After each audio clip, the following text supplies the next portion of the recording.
안녕하세요. 시티 보는 남자입니다. 오늘은 2026년 4월 4일에 열리는 맨체스터 시티와 리버풀의 FA컵 8강전을 미리 전술적으로 이야기해 보겠습니다. 이번 경기는 단순히 빅클럽끼리 만난 컵 경기 이 정도로만 보기에는 꽤 중요한 경기입니다. 맨시티는 최근 카라바오컵 결승에서 아스날을 꺾으면서 시즌 첫 트로피를 들어 올렸고 프리미어 리그에서도 30경기 61점으로 리그 2위에 올라 있습니다.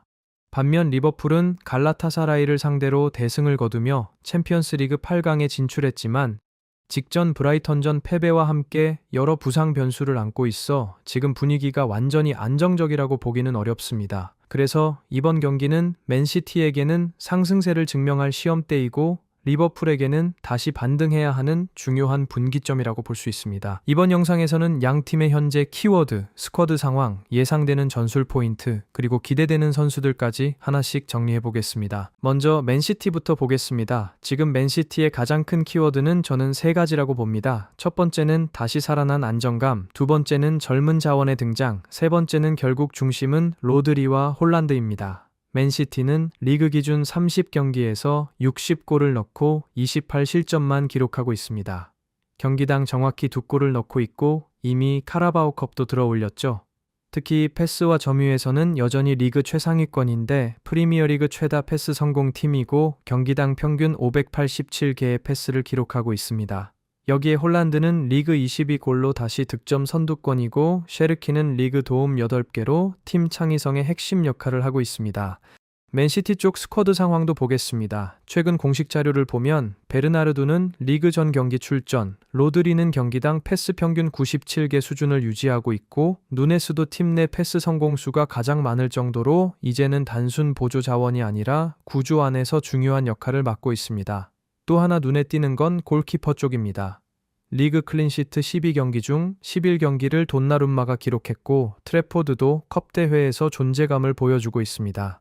즉 맨시티는 지금 빌드업의 중심축이 로드리라면 마무리의 중심은 홀란드 그리고 안정성의 큰 축은 돈나룸마와 수비 라인이라고 정리할 수 있습니다. 이제 리버풀로 넘어가 보겠습니다. 리버풀의 현재 키워드는 저는 폭발력은 있지만 변수도 많다라고 보고 있습니다. 왜냐하면 리버풀은 최근 갈라타사라이를 4대 0으로 꺾으면서 여전히 큰 경기에서 화력을 보여줄 수 있는 팀이라는 걸 증명했습니다. 그 경기에서는 소보슬러이, 에키티케, 흐라벤베르흐, 살라가 모두 득점했고 전체적으로는 굉장히 강한 경기력을 보여줬습니다. 그런데 바로 직후 브라이턴 원정에서는 패했고 그 경기에서 알리송이 빠졌고 살라는 근육 부상으로 결장했으며 에키티케도 경기 초반 충돌 이후 빠르게 교체됐습니다. 즉, 리버풀은 잘 풀릴 때의 공격성은 여전히 위협적이지만 일정과 부상, 체력 변수에 흔들릴 여지도 분명히 있는 상태입니다. 리버풀의 현재 부상 상황을 보면 상당히 중요한 이름들이 보입니다. 알리송은 브라이턴전을 결장했고 A매치 휴식기 동안에도 빠졌습니다. 살라는 3월 18일 갈라타사라이전에서 근육 부상을 입은 뒤 이탈했고 구단은 A매치 기간 이후 복귀를 기대하고 있지만 아직 확정은 아닙니다. 에키티케는 브라이턴전에서 일찍 나갔지만 슬롯 감독은 데드레그, 즉 타박성 문제로 설명하면서 필요하면 다음 날도 뛸 수 있었을 것이라고 말했습니다. 반면 코너 브래들리는 시즌 아웃급 무릎 부상이고 엔도는 장기 이탈, 이삭도 아직 팀 훈련 복귀 전 단계로 설명됐습니다. 그래서 리버풀은 전력 자체는 강하지만 이번 맨시티전에서는 누가 완전한 컨디션으로 돌아오느냐가 정말 중요합니다. 최근 공식 선발 라인업을 보면 리버풀은 브라이턴전에서 마마르다슈빌리, 반다이크, 코나테, 케르케즈, 비르츠, 소보슬러이, 메갈리스터, 각포, 에키티케, 프림퐁, 흐라벤베르흐를 선발로 내세웠고 갈라타사라이전에는 알리송, 반다이크, 코나테, 케르케즈, 비르츠, 소보슬러이, 메갈리스터, 살라, 에키티케, 프림퐁, 흐라번베르흐 조합을 썼습니다. 이 두 경기만 봐도 지금 리버풀은 기본적으로 코어 라인은 꽤 비슷하지만 알리송과 살라 출전 여부가 팀의 완성도를 크게 바꾸는 구조라고 볼 수 있습니다. 여기서 전술 포인트로 넘어가 보겠습니다. 이번 경기에서 가장 중요한 첫 번째 포인트는 맨시티가 리버풀의 전방 에너지에 어떻게 대응하느냐입니다. 리버풀은 비르츠, 소보슬러이, 맥알리스터, 흐라벤베르흐, 프림퐁 같은 활동량 좋은 자원들을 중심으로 상대를 몰아붙일 수 있는 팀입니다. 갈라타사라이전 4대0 승리도 그런 전진성과 압박 에너지가 살아났을 때 나온 경기였습니다. 하지만 맨시티는 리그 최다 패스 성공팀이고 로드리를 중심으로 짧은 패스 연결과 점유 안정화 능력이 여전히 뛰어납니다. 결국 리버풀이 강하게 압박하더라도 맨시티가 그 압박을 한두 번만 벗겨내면 오히려 리버풀의 중원 강역 뒤나 측면 전환 타이밍에서 공간이 열릴 가능성이 큽니다. 두 번째 포인트는 맨시티의 오른쪽 그리고 리버풀의 왼쪽 통로입니다. 맨시티는 최근 누네스가 패스 성공수에서 팀 최다를 기록할 정도로 빌드업에서 많이 관여하고 있고 셰르키는 위험한 전진 패스와 스루 패스에서 큰 비중을 차지하고 있습니다. 반면 리버풀 쪽은 케르케즈가 브라이턴전에서 직접 득점까지 했고 팀 전체적으로도 왼쪽에서의 전진 연결이 살아날 때 공격이 확장됩니다. 그래서 이 경기는 단순히 어느 팀이 점유를 더 많이 하느냐보다 맨시티의 우측 빌드업과 리버풀의 좌측 전진 통로 중 어느 쪽이 더 효과적으로 상대를 흔드느냐가 중요할 가능성이 큽니다. 세 번째 포인트는 홀란드에게 공이 들어가는 순간의 질입니다.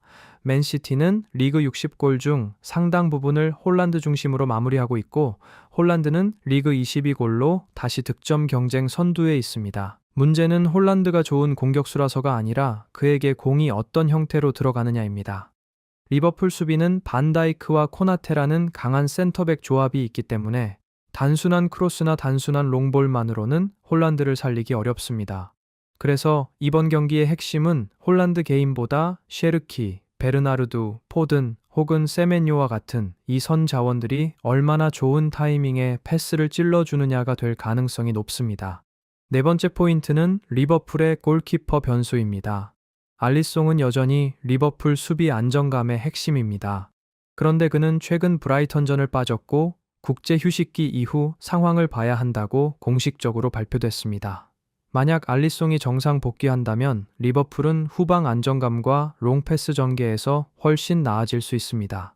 반대로 마마르다슈빌리가 다시 나선다면 그 자체가 약점이라는 뜻은 아니지만 맨시티 입장에서는 더 강하게 전방 압박을 걸어볼 이유가 생깁니다. 컵 경기에서 이런 골키퍼 변수는 생각보다 큽니다. 이제 기대되는 선수를 짚어보겠습니다. 맨시티에서 가장 기대되는 선수는 역시 로드리입니다. 이 경기를 누가 지배하느냐를 보려면 결국 중원을 봐야 합니다. 로드리는 경기당 평균 97개의 패스를 기록할 정도로 여전히 팀의 리듬을 조정하는 선수입니다. 리버풀이 강하게 나와도 로드리가 한번 템포를 잡아주면 맨시티가 경기를 안정시킬 수 있습니다. 그리고 컵 경기처럼 흐름이 출렁일 수 있는 경기일수록 로드리 같은 선수의 가치가 더 커집니다. 두 번째는 셰르키입니다. 셰르키는 지금 맨시티에서 가장 날카로운 전진 패스 공급원에 가깝습니다. 리그 도움 8개, 스루패스 21개라는 수치는 이 선수가 단순히 예쁘게만 플레이하는 선수가 아니라 실제로 상대 수비를 찢는 패스를 넣을 수 있는 선수라는 걸 보여줍니다. 리버풀처럼 라인을 올리고 에너지 있게 나오는 팀을 상대로는 이런 유형의 이선 플레이메이커가 경기의 흐름을 바꿀 수 있습니다. 세 번째는 물론 홀란드입니다. 결국 컵 경기에서 한 번의 마무리가 경기를 정리할 수 있기 때문에 홀란드의 존재감은 설명이 필요 없습니다. 다만 이번 경기는 홀란드가 얼마나 많은 슈팅을 때리느냐보다 결정적인 순간에 얼마나 좋은 찬스를 받느냐가 더 중요해 보입니다. 그래서 홀란드는 결과를 만드는 선수이고 그 결과를 설계하는 선수는 체르키나 로드리라고 보는 게 맞겠습니다. 리버풀 쪽에서는 일단 살라 출전 여부가 가장 큽니다. 살라는 아직 A매치 이후 복귀 가능성이 열려 있지만 확정은 아닙니다. 만약 복귀한다면 이 경기의 위험도는 단숨에 올라갑니다. 왜냐하면 살라는 단순히 득점만 하는 선수가 아니라 리버풀이 오른쪽에서 템포를 바꾸고 순간적으로 수비를 흔드는데 가장 큰 영향력을 가진 선수이기 때문입니다. 반대로 살라가 빠진다면 리버풀은 위협적이더라도 무게감이 확실히 줄어듭니다. 또 한 명은 비르츠입니다. 최근 공식 선발 라인업들만 봐도 비르츠는 리버풀의 핵심 구조 안에 꾸준히 들어가 있습니다. 리버풀이 단순한 직선 축구가 아니라 중간 지점에서 한 번 공을 받아주고 방향을 바꾸면서 상대 구조를 흔들 수 있으려면 이런 선수가 필요합니다. 맨시티 입장에서는 비르츠가 자유롭게 돌게 두면 꽤 까다로울 수 있습니다. 마지막으로 맥 알리스터와 소보슬러이도 중요합니다. 이 둘은 단순히 잘 뛰는 미드필더가 아니라 리버풀이 압박을 걸고 공을 탈취하고 다시 전진 속도를 올리는 데 핵심이 되는 조합입니다. 맨시티가 이 경기에서 편하게 하려면 결국 이 두 선수의 활동 방향을 줄여야 합니다. 반대로 리버풀이 중원에서 우위를 잡으면 맨시티 수비는 꽤 불편해질 수 있습니다. 정리해 보겠습니다. 이번 경기는 맨시티가 최근 살아난 구조와 안정감을 정말 강한 상대 앞에서도 유지할 수 있는지 보는 경기입니다. 맨시티는 리그 2위, 카라바오컵 우승, 그리고 로드리, 셰르키, 홀란드 중심의 구조가 다시 정리되는 흐름을 타고 있습니다. 반면 리버풀은 갈라타사라이전 4대0 승리처럼 여전히 터질 수 있는 팀이지만 알리송, 살라, 에키티케를 포함한 컨디션 변수와 부상 변수도 안고 있습니다. 제 생각에는 초반 15분은 리버풀이 강하게 나오고 그 이후 맨시티가 점유를 안정시키면서 경기를 자기 템포로 끌고 가려는 그림이 나올 가능성이 높습니다. 그래서 승부 포인트는 첫째, 맨시티가 리버풀 압박을 얼마나 침착하게 벗겨내느냐, 둘째, 리버풀이 맨시티의 이 선 창의성을 얼마나 제어하느냐, 셋째, 살라와 알리송 같은 핵심 자원이 어디까지 복귀하느냐, 이 세 가지라고 보겠습니다. 저는 이 경기에서 맨시티 쪽에서는 로드리와 셰르키, 리버풀 쪽에서는 살라 출전 여부와 비르츠의 영향력이 가장 크게 작용할 거라고 봅니다. 결국 이 경기는 단순한 FA컵 8강이 아니라 최근 카라바오컵 우승으로 반등한 맨시티가 정말 다시 올라오고 있는 팀인지 확인할 수 있는 무대가 될 것 같습니다.